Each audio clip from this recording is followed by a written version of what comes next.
Morning, guys. Sorry for not uploading last night.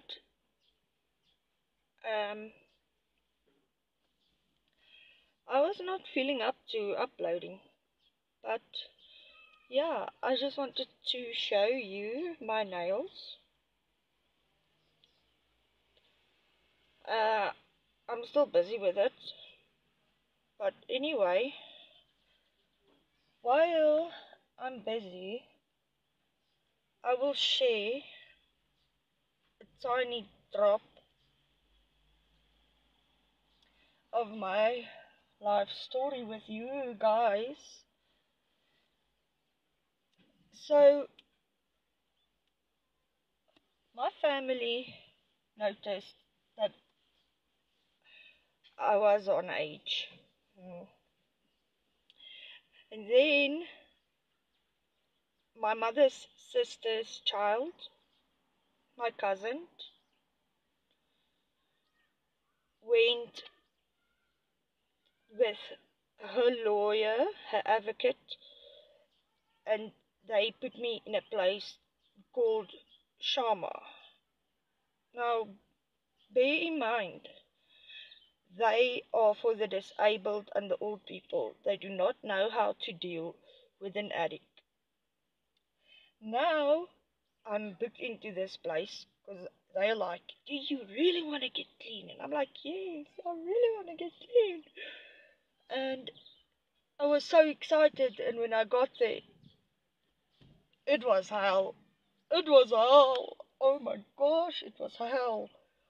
I felt that I was going to die, and I came off on water. And bear in mind, it was just like an addict for a year. And then I'm there for 6 months. And they said to me for the first month, I'm not allowed to get visitors. And after that, it was the first time my grandmother and my mother actually came to visit me. Now I had this huge lump in my face, like here, growing here. It was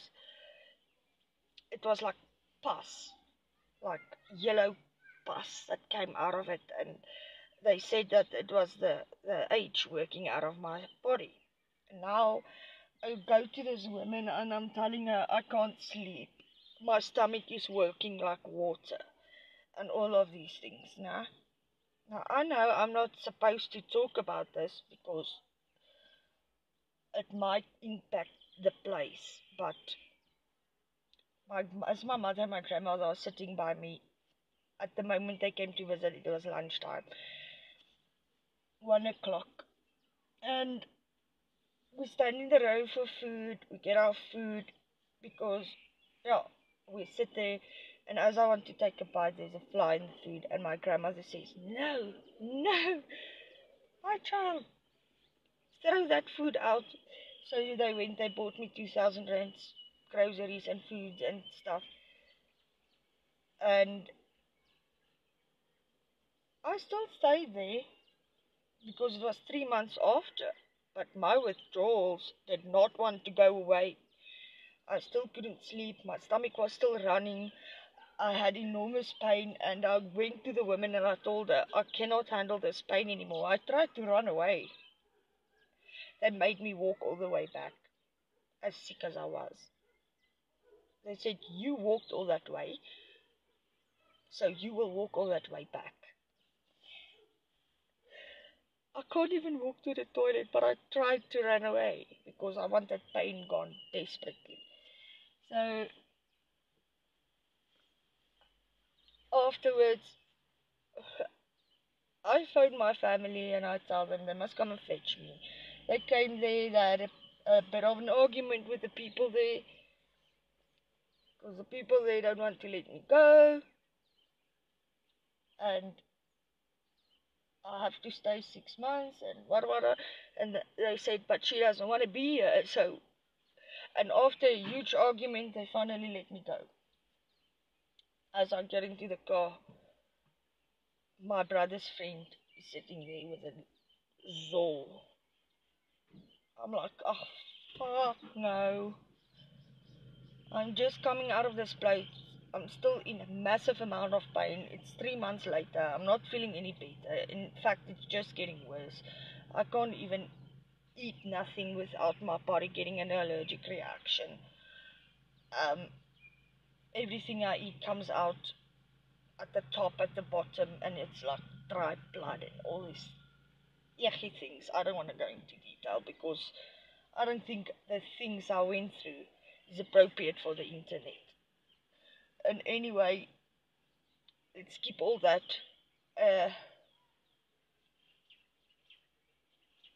What made me relapse? I was still strong. I was going strong. I was in a mind frame where I am not going to go back. And I was actually living by my grandmother's at the time because I couldn't live by my mother because all of my siblings were doing a substance and I'm the youngest.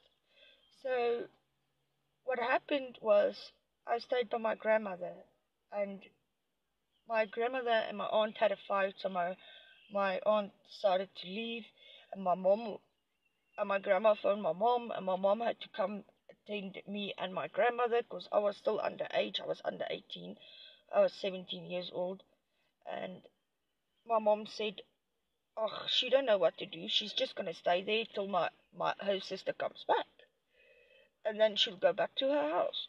That was the whole idea, and because my mom believed that they will make up because it's mom and daughter, and when they make up, she will just go back to her house. And my aunt was stubborn and she didn't want to go back. She came to fetch her couches and everything because my grandma is old. She can't stay alone and she can't work in the tax shop alone. So anyway, that night I sat. My grandma said she's so tired, and we still watched 50-50. It's a TV show of wildlife, and they flew a lot of white birds, and she's like, "Oh, look how beautiful that is. I've never seen that in my life. It's so beautiful, my child. It's the first time I've seen that in my life." And I'm like, "Yo, Granny, it's so beautiful." And she's like, "Will you make me a cup of coffee before bed?" And I'm like, "Yes." I went and made her coffee. I said, "Granny, here's your coffee." And she drank half of it, and I went out to go and smoke. I smoked half of the cigarette. I nipped the half, and it's like something just said, "Go in." And I went in and I saw her. She usually gets asleep in front of the TV, and then I wake up and she reads a Bible, drink a coffee, pray, get into bed. And that night when I came in, I'm like, "Granny, your coffee's getting cold." And that's when she had a blood clot through her brain and a stroke in front of me. And when I woke her, she was like, she looked confused, like she barely knew me. And I'm like, Mom, there's something wrong with Granny." And my cousin, she's like, "Oh, call the ambulance." And I'm like, "No, fuck the ambulance. She's got a big blue car standing right there in the driveway like a big elephant. Why don't the men just load her into a car? Because by the time the ambulance comes here, she's dead. Let's just load her in the car and take her to the hospital." We did that. When we got to the hospital, they took their sweet time.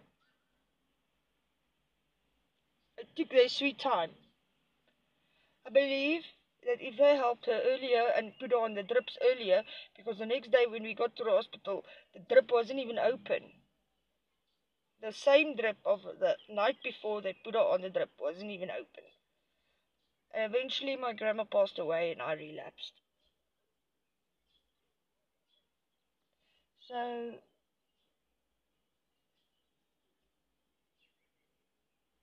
yeah, that was my first relapse. Uh, but I do have some pictures and stuff. I feel like this is a very private subject, and normally people wouldn't be open about it and tell people that, listen, this is what happened, because they'll be too afraid to share it, because what lies in the future. And it's like you you are afraid as a person to share it, because you know sharing it can impact your future, and you won't be able to get a job because of this. And yeah, I don't have a criminal record. I've got nothing of that at all, thanks to the people around me, surrounding me with love and care, and thanks to the Lord protecting me. Because it's mind blowing that I should not have been here today. And I know it as I'm sitting here. I know deep in my heart that I cannot believe that I did not believe. But I started believing because I saw with my own eyes that there was things that happened in my life that should have killed me, and it didn't, because I believe that it's just, maybe it's God's will. He doesn't want to take me now, because I must still make right with him or something. I don't know. But that was my first relapse. I've I've went through a lot of shit, and this video will take days if I have to share everything.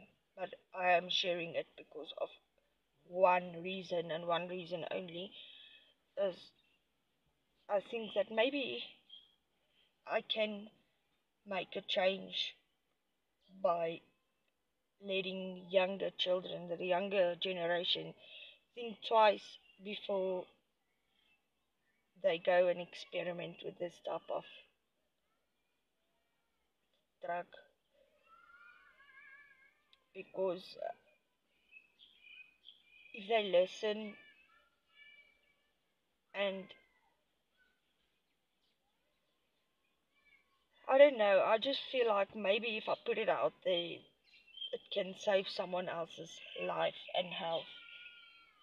And maybe if I give the other people that are also on H a solution to their problem, then they can also be able to live a life free from being in prison and a slave. So that's all I want to do. And I do it for free. I do it for free. I don't want anything in return. The only thing that I would like to see in return is that it helped people, it saved people, it saved children and parents that were struggling with this, get a solution out of this. Um,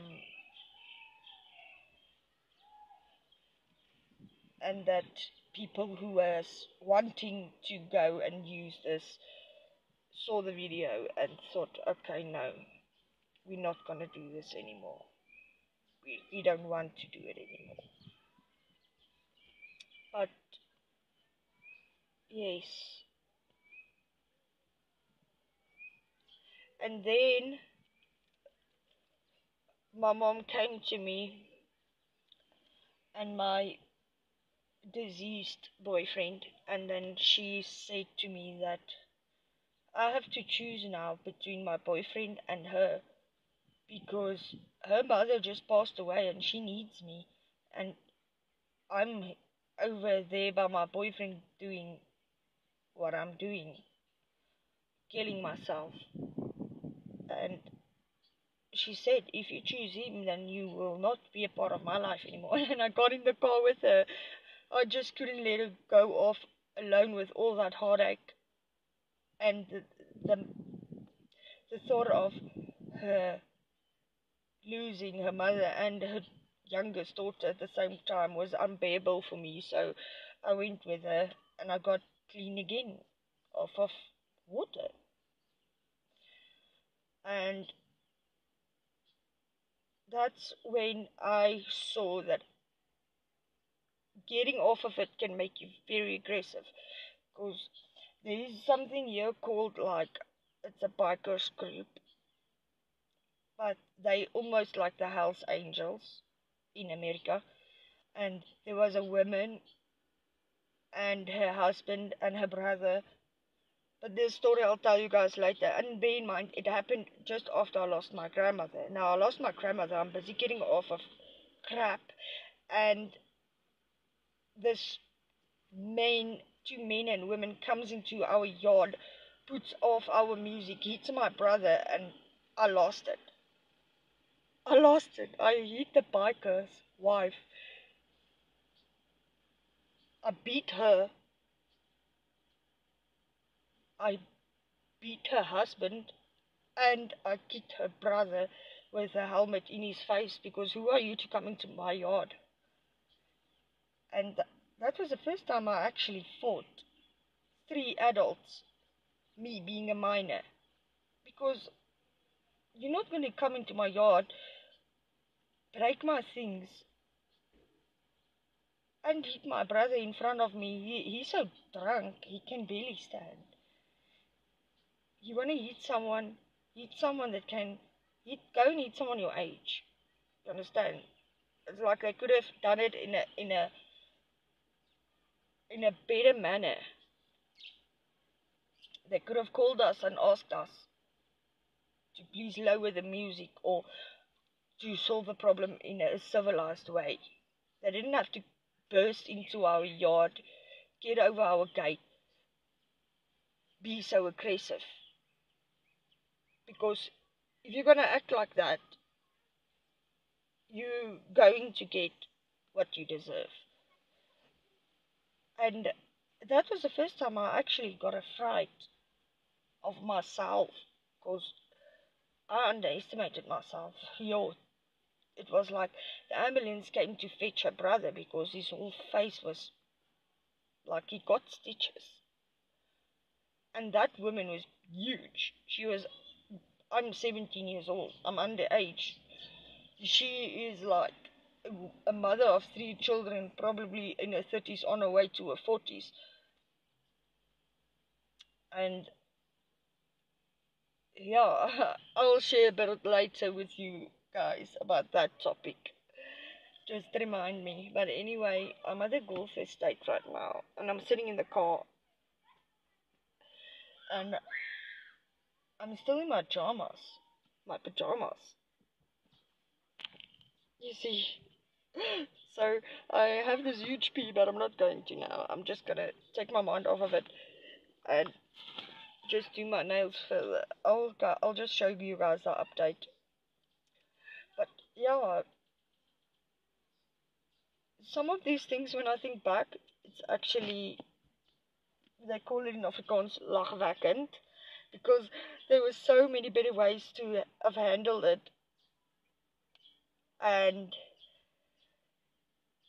yet again, people choose violence. I mean, have a heart. These people just lost a loved one. And now you want to walk into the yard and just hit them left and right and center. And then when you get a pak slaag, when you get beaten, you want to cry about it. And you want to take this person on again.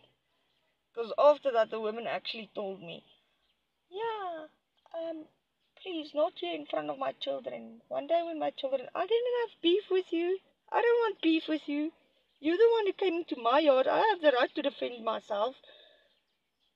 You're not going to hit my brother in front of me while I'm busy getting clean. And flippin', I just lost my grandmother right next to me on the couch. It's traumatic. And now you come here and think that you're the boss. Walk into my yard and think you're going to hit my brother left, right, and center. No. So I actually beat the woman with her husband and her brother. And I don't know where I got the strength from, but yeah, They are like the Max gang, but they are the Max gang from here in Pretoria. But I'm not going to name names, but that's what happened. It's like a part of my life story where it just shows me that when I get pushed into a corner, I'm like my father. I will act if I feel I'm threatened and my life is in danger or my loved ones are in danger, and I won't back down. I won't back down. Um, but furthermore, I'm actually a good person. You can get along with me very well because ek is 'n redelike mens. Ek is nie onredelik nie. Um,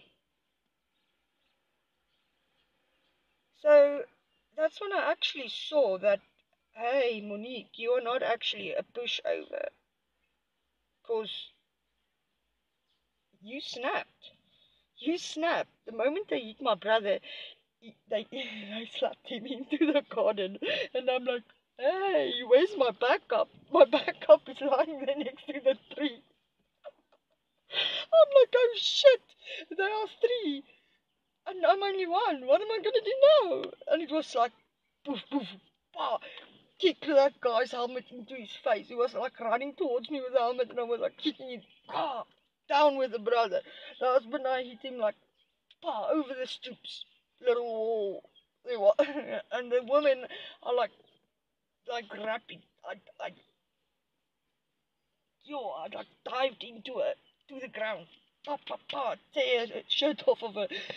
And you know what's the most funny part? I throw her golf keys to my aunt. I tell her, take the keys, hold it, so that that's the evidence, so that the police can see that they came into our yard. Okay, we didn't find the police. So I said, there's the evidence, take the keys, so that the police can see that they were in our yard. And my aunt's like, the woman gets up, she's like, give my car keys. My aunt's like, tick, tick, tick, tick, tick, tick, with the little heels, giving the woman's keys, like, tick, tick, tick. I'm like, why are you giving me her keys back? That was our evidence that they came into our yard. Well, I was like, no, we can't keep the keys. Let's just leave them. We just want them out of our yard so that we can have peace. I'm like, okay. This woman is like, we're gonna get you. We're gonna get you. I'm like, man. You know what? Go and learn to have manners. You will not get me because I will lock you up because I am underage and you are adults trying to hit a minor in our own yard. You will get big shit. But anyway, it was so funny now that I think back, because me and my brother the next day, we went to get a beer. And as we walk in, this woman walks out and she's like, she's a huge woman. I'm so small and tiny against her. It's like the one in the Bible, Goliath. She's like Goliath. Anyway, when I walk past her, I have no beef with her. I just ignored her. I'm like, doing my own thing. My mind is fine.